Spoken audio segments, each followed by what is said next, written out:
একটি কল্যাণময় সমাজ রাষ্ট্র বিনির্মাণে মাহে রমজানের শীর্ষ আলোচনা সভায় এই পর্যায়ে বক্তব্য নিয়ে আসছেন ইসলামী আন্দোলন বাংলাদেশ চাটখিল উপজেলা শাখার সংগ্রামী সেক্রেটারি জননেতা মাওলানা ফখরুল ইসলাম। জননেতা মাওলানা ফখরুল ইসলাম।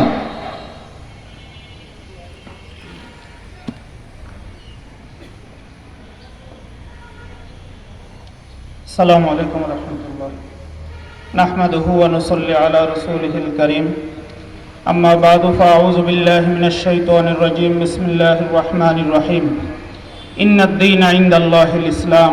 সাদাকাল্লাহুল মাওলানাল আযীম। এই জমিনের মালিক কে বলেন?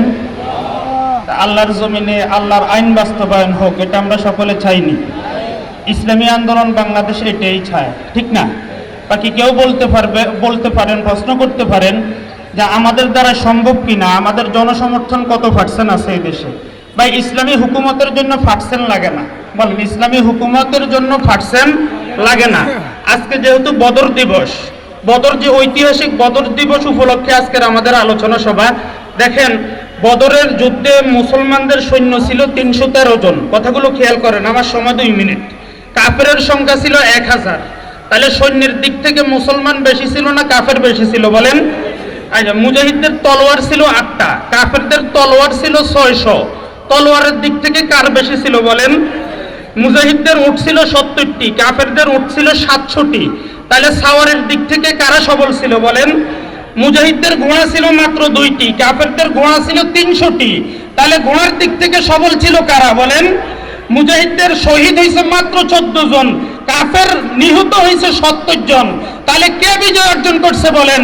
তাহলে এটাই প্রমাণ করে যে ইসলাম কায়েম হওয়ার জন্য বহু মানুষের প্রয়োজন হয় না, একলা চলা অল্প কিছু লোক হইলেই চলে। ওর কথা বলেন। আর আল্লাহ তাআলা রমজানের রোজার মাধ্যমে আমাদেরকে এটাই শিক্ষা দিচ্ছেন, লাআল্লাকুম তাত্তাকুন। আমরা রমজানের রোজার মাধ্যমে যদি মুত্তাকি হতে পারি, তাহলে ইসলামী আন্দোলন বাংলাদেশের দ্বারাই সম্ভব এই বাংলার জমিনে ইসলামী হুকুমত কায়েম করা ইনশাআল্লাহ। কারণ আমরা যে আমির পেয়েছি, আমরা মনে করি আমাদের আমিরুল মুখলিস, আমাদের সাধারণ সদস্য সহ প্রত্যেকের ভিতরে আল্লাহর ভয় আছে। আর এই আল্লাহর ভয়কে কেন্দ্র করে যদি আমরা সামনে অগ্রসর হই, আমাদের দ্বারাই সম্ভব আল্লাহর জমিনে আল্লাহর আইন বাস্তবায়ন করা ইনশাআল্লাহ।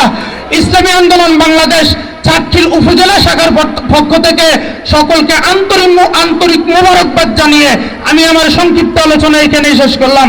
ওমা আলাইনা ইল্লাল বালাগ।